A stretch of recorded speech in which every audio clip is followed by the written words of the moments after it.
ሌሎችን ካንተ አብልጠን የሰጠናቸውን ሰዎች የነሱን ጸጋ እየተመለከት አእምሮህን አትረብሽ። ከሀብታምና ከድሃ ብዙ የሚበላ እኔ የምፈራው እንዲያው የተከበርንበትን ኢስላምን ትተን ወደ ልብስ፣ ወደ ፕሮቶኮል፣ ወደ ዝና፣ ወደ ክብር የሄድን እንደው አላህ ያዋርደናል ብዬ ነው። ዑመር ብን ኸጣብ ሌሊት ተሸክመው ለአንዲት ድሃ ዶቄት ተሸክመው ይሄዳል። አላህ የሰጠህን ግን አጣጥም። ለኢን ሸከርቱም ለአዚደነኩም ወለኢን ከፈርቱም ኢነ ዐዛቢ ለሸዲድ። ካመሰገናችሁኝ እኔ ጨምራለሁኝ።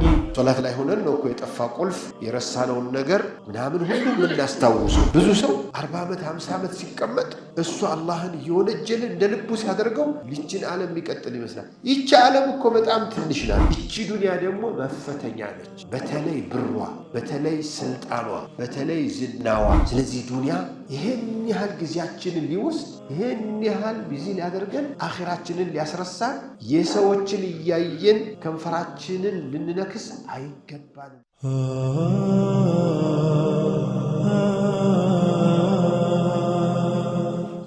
إن الحمد لله نحمده ونستعينه ونستغفره ونعوذ بالله من شرور أنفسنا وسيئات أعمالنا من يهديه الله فلا مضل له ومن يضلل فلا هادي له أشهد أن لا إله إلا الله وحده لا شريك له وأشهد أن محمدًا عبده ورسوله بلغ الرسالة وأدى الأمانة ونصح الأمة صلوات ربي وتسليماته عليه وعلى آله وأصحابه ومن اهتدى بهديه واستنى بسنته إلى يوم الدين. أما بعد، أحبتي إخواني وأخواتي، أوصي نفسي وإياكم بتقوى الله سبحانه، فإن من اتقى الله سبحانه وتعالى جعل له مخرجا، ومن يتق الله يجعل له مخرجا ويرزقه من حيث لا يحتسب. أحبتي، أحببت في هذه الخطبة، في هذه الكلمات الدقائق القليلة أمضيها معكم عن خلق عظيم من أخلاق الإسلام. نتحدث اليوم عن خلق اسمه القناعة. القناعة خلق عظيم من أخلاق الإسلام وكنز من كنوز السعادة في الدارين. أولاً قبل كل شيء، ما هو القناعة؟ القناعة يقول السلف رحمهم الله القناعة هو رضا العبد بما قسم الله له وترك التطلع لما في أيدي الناس مع الأخذ بالأسباب المشروعة والقيام بالعمل. فليست القناعة ترك العمل والجلوس والرضا بالفقر مع الاستطاعة على إزالته. القناعة ذكر في القرآن الكريم في أكثر من آية. يقول المولى جل وعلا: ما عندكم ينفد وما عند الله باق. الذي عندكم مهما كثر ومهما علا سينفد. كل من عليها فان. ما عندكم ينفد وما عند الله باق. وما تقدموا لأنفسكم من خير تجدوه عند الله هو خيرا وأعظم أجرا. ولا تمدن عينيك إلى ما متعنا به أزواجا منهم زهرة الحياة الدنيا ورزق ربك خير وأبقى. رزق ربك خير وأبقى. وورد في الحديث كذلك أحاديث كثيرة جدا، منها قوله عليه الصلاة والسلام: أرضى بما قسم الله لك تكن أغنى الناس. تريد أن تكون غنيا فوق الأغنياء، ارضى بما قسم الله لك. ويقول الحبيب عليه الصلاة والسلام: ليس الغنى غنى النفس، ليس الغنى غنى المال، بل الغنى غنى النفس. ويقول في حديث آخر: من جعل همه الدنيا جعل الله فقره بين عينيه وفرق شمله، ومن جعل نيته الآخرة قنعه الله بما أعطاه. فهذه النصوص دليل واضح، في هذه النصوص هناك دليل واضح على أن العبد لا يجد إلا ما قدر الله له، مهما حرص، مهما بغى وطغى وحاول أن يكسب من حله وحرامه، لا يستطيع يجد إلا ما قدر الله له. وما من دابة في الأرض إلا على الله رزقها. هناك نماذج من هذه الطائفة التي قنعت بما قدر الله لها، منهم النبي محمد صلى الله عليه وسلم، كان يقول: ما لي وللدنيا، مثلي ومثل الدنيا كراكب استظل تحت شجرة من شجيرات الدنيا فاستراح ثم ذهب وتركها. النبي صلى الله عليه وسلم يرى أن عيشه في هذه الدنيا كرجل يستظل تحت شجرة. ولا تنس نصيبك من الدنيا، يقول الله عز وجل له: لا تنس نصيبك من الدنيا. جل همه عليه الصلاة والسلام كان في الآخرة، فيأمره الله عز وجل ألا ينسى نصيبه من الدنيا: ولا تنس نصيبك من الدنيا. وكان الصديق أبو بكر رضي الله تعالى عنه خليفة رسول الله صلى الله عليه وسلم، وكان عيشه كفافا، كان عيشه كعامة الناس. فلما حضرته الوفاة قال: انظروا فما زاد فردوه إلى بيت المال المسلمين. يقول: يوصي ألا يدخل في بيته ولا في أسرته إلا ماله الخاص، ويوصي أن ترد ما فضل من تشييعه إلى بيت أموال المسلمين. وعمر بن الخطاب رضي الله تعالى عنه كان يقول: هو أولا دخل إلى بيت المقدس وثوبه الذي يلبسه كان مرقعا مخروق وصلح، وبعض الصحابة قالوا: لو غيرت ملابسك ولو حدلت ولو كذا. قال: لا، نحن قوم أعزنا الله بالإسلام، ليس بالملابس ولا بالمظاهر ولا بكذا، فمهما ابتغينا العزة في غيره أذلنا الله.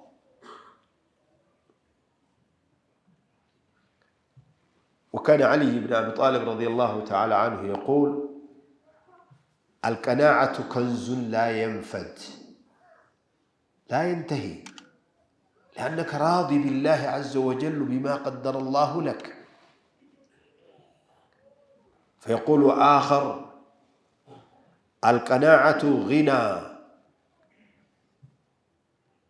والحرص فقر. ولو كان لديك ملايين لا تزال تكون رقيقا لهذا المال، عبدا مسخرا لهذه الدنيا. يقول النبي صلى الله عليه وسلم عن هذه الدنيا: لو كانت الدنيا تزن جناح بعوضة عند الله ما سقى منها كافرا شربة ماء.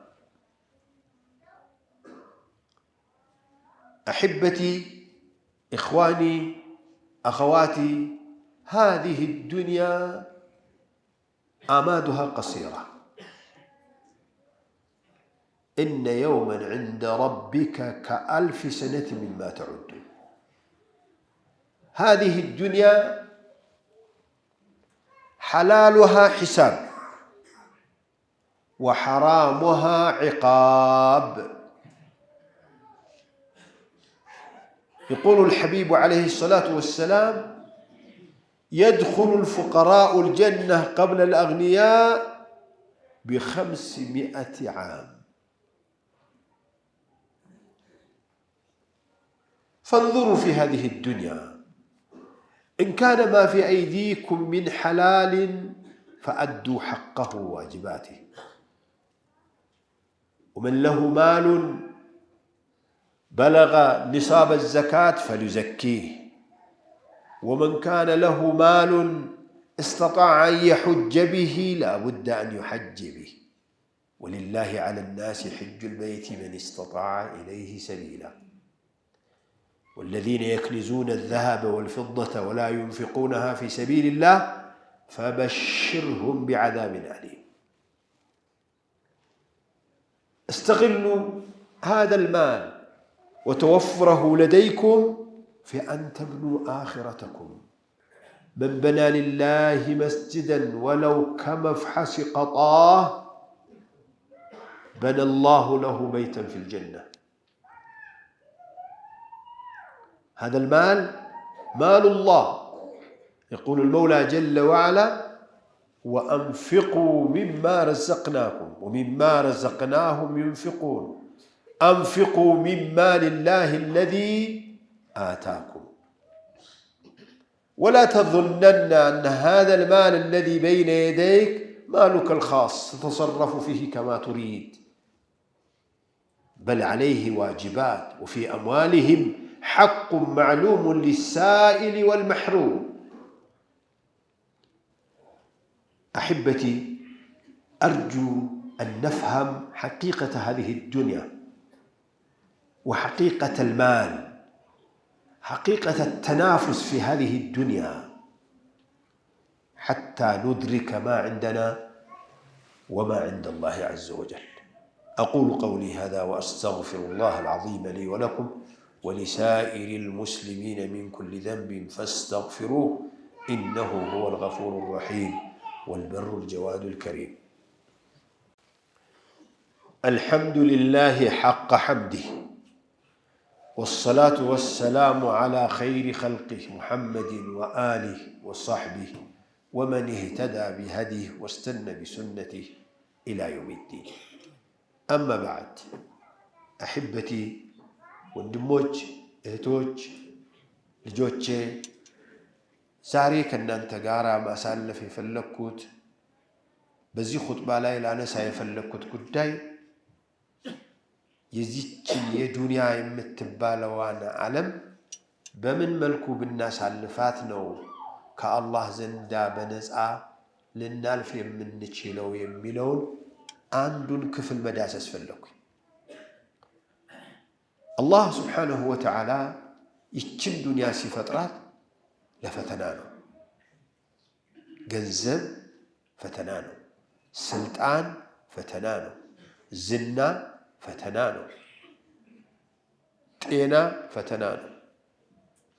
በተለይ ገንዘብ ላይ አላህ ሱብሓነሁ ወተዓላ ገንዘብ እኛ ጋር ያለ አስመስሎ ሰጥቶን የተወሰኑ ብሮች እኛ ጋር የተወሰኑ ዶላሮች እኛ ጋር ስላሉ ራሳችንን ትልቅ አርገን ልናይ እንሞክር ይሆናል። ላኪንሁ ለይሰ ከዛ الله من آله إن أنت قايا لوكو يالكال ما عندكم ينفدوا قريو ما أنه تاليا وما عند الله باق الله زند ياللونه ونجي قري إن أنت قايا لو من يهون من مالك أي كرم بروسا لا يالك إشلال كين يانت السلطان يالكنا برو لليلا سو يهيدا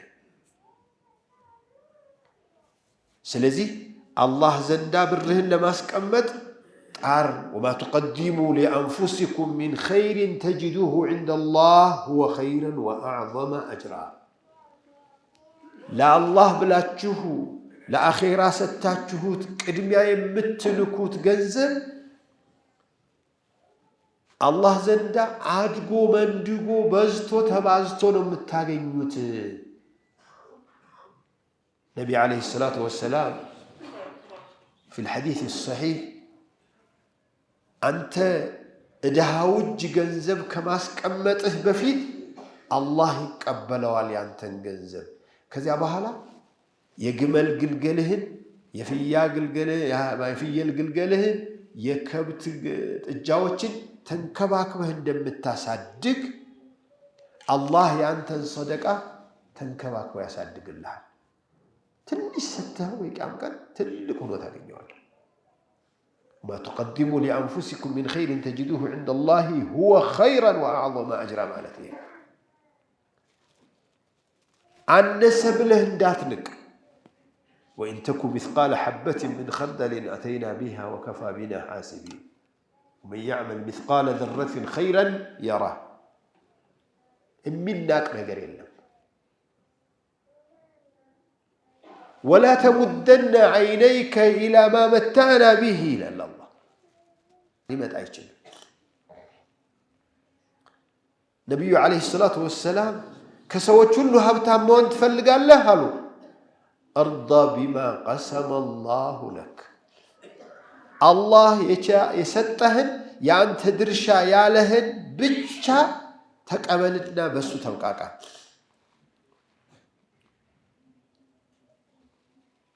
هابتام مالت يجنزب هابتام مالت አይደለም هابتام مالت ልብህ የረካበት ሀብት ነው ራስህን ሀብታም መሆንህን ስታውቅ ነው ነፍስያ ሀብታም ስትሆን ነው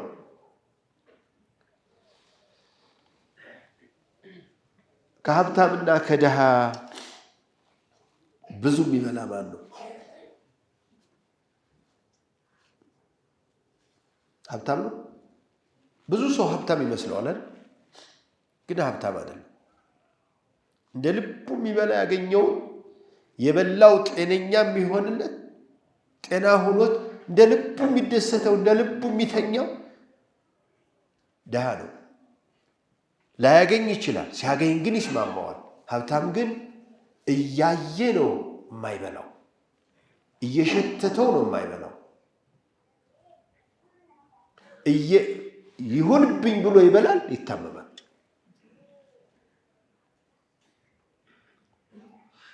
النبي عليه الصلاة والسلام ليس الغنى بكثرة العرض شقطا شقطو مكينوچو አውሮፕላኖቹ ቪላዎቹ መብዛት አይደለም ሀብታም ማለት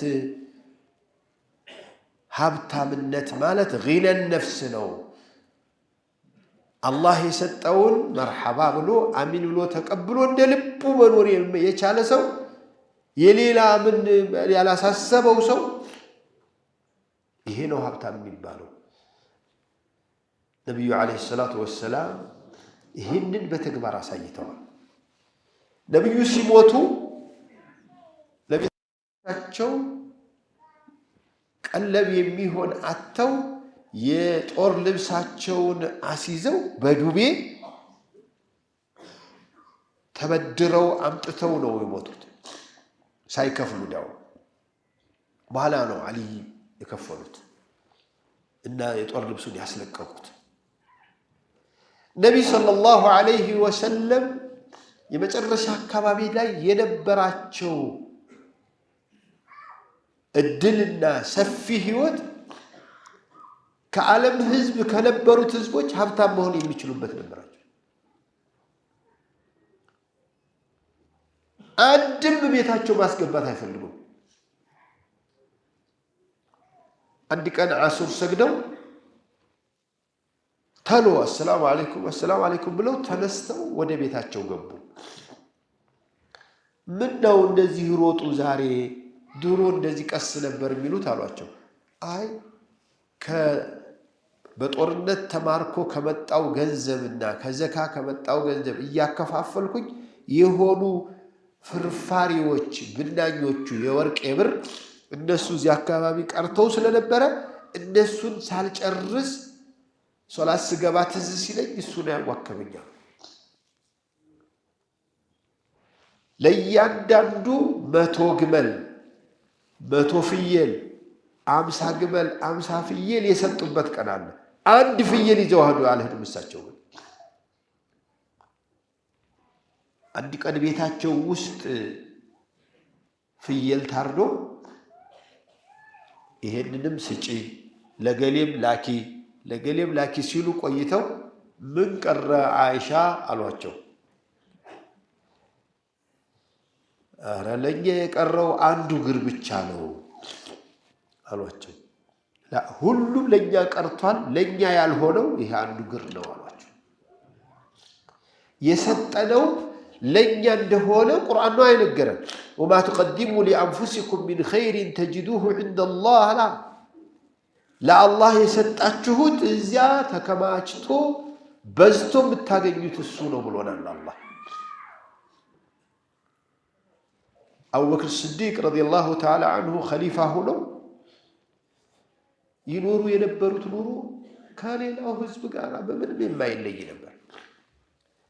ሞት መጣና ሰክራተል ሞት ላይ ያሉ ተመልከቱ፣ አሁን እኔ ከመሸኛ ሌላ የተረፈውን ነገር ለሙስሊሞች ቤተገንዘብ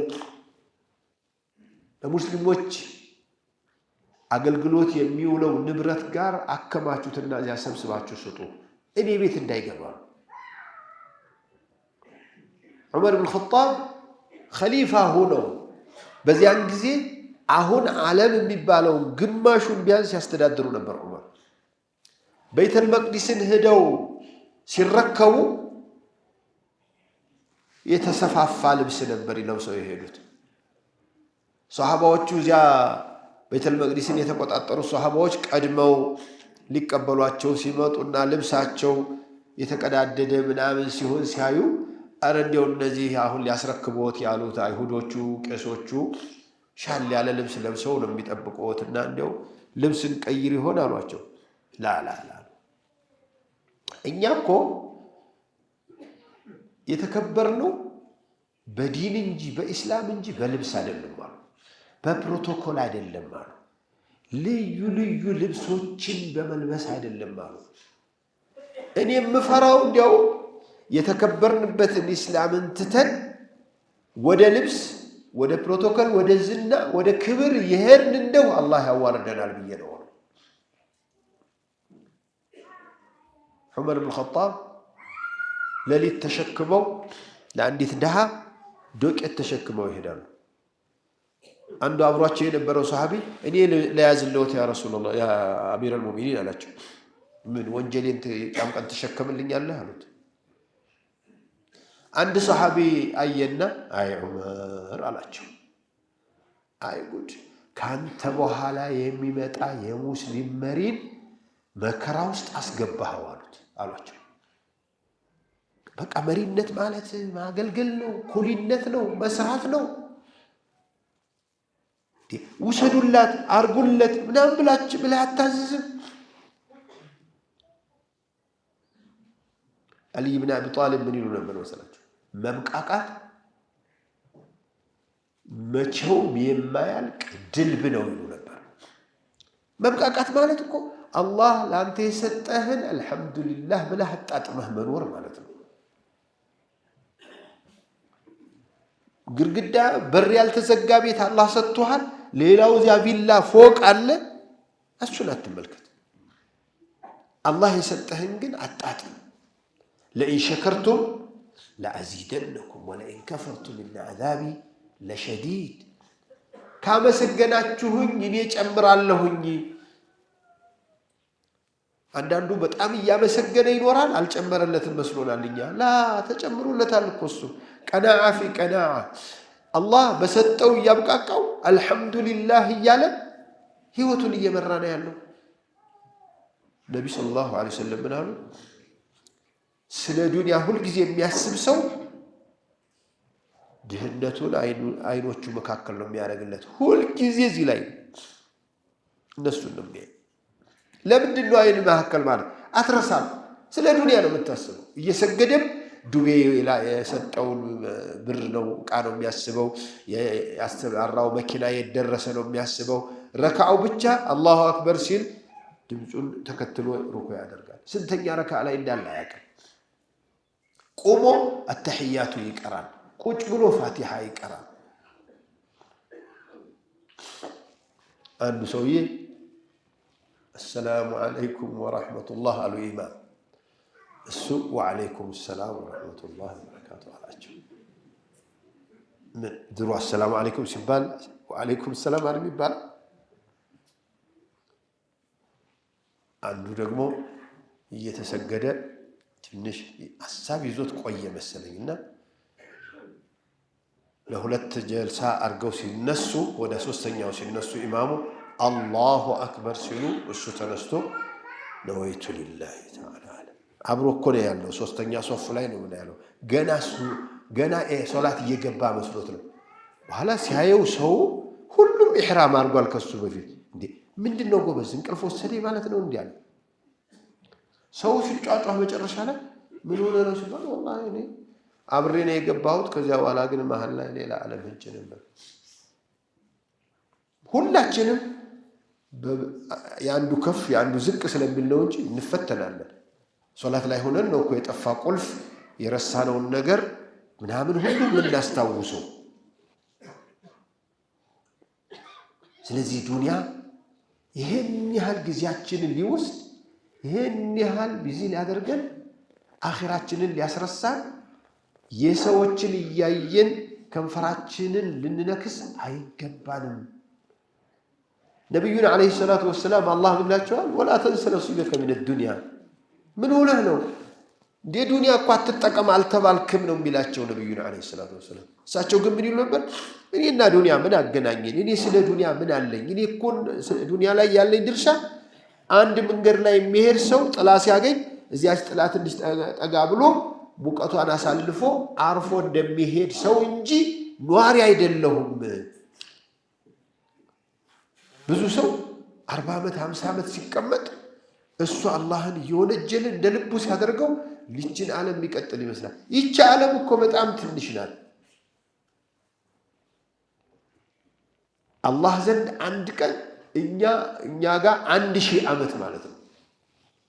ኢነ የውመን ዒንደ ረቢከ ከአልፍ ሰነት ሚማ ተዑዱ።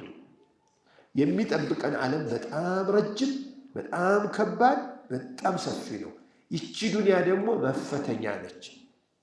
በተለይ ብሯ፣ በተለይ ስልጣኗ፣ በተለይ ዝናዋ፣ እነዚህ ነገሮች ተጠንቅቀን ዱንያ አትጠቀሙ አልተባለም፣ አትስሩ አልተባለም። ስራ ድህነትን ተቀብለህ አሚን ብለህ ዝም ብለህ ቤት ቁጭ ብለህ ላ ተንቀሳቀስ።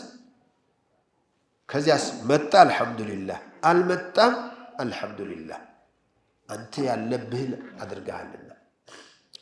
ሰሉ ወሰልሙ على رسول الله كما أمركم بذلك ربنا الله حيث يقول إن الله وملائكته يصلون على النبي يا أيها الذين آمنوا صلوا عليه وسلموا تسليما.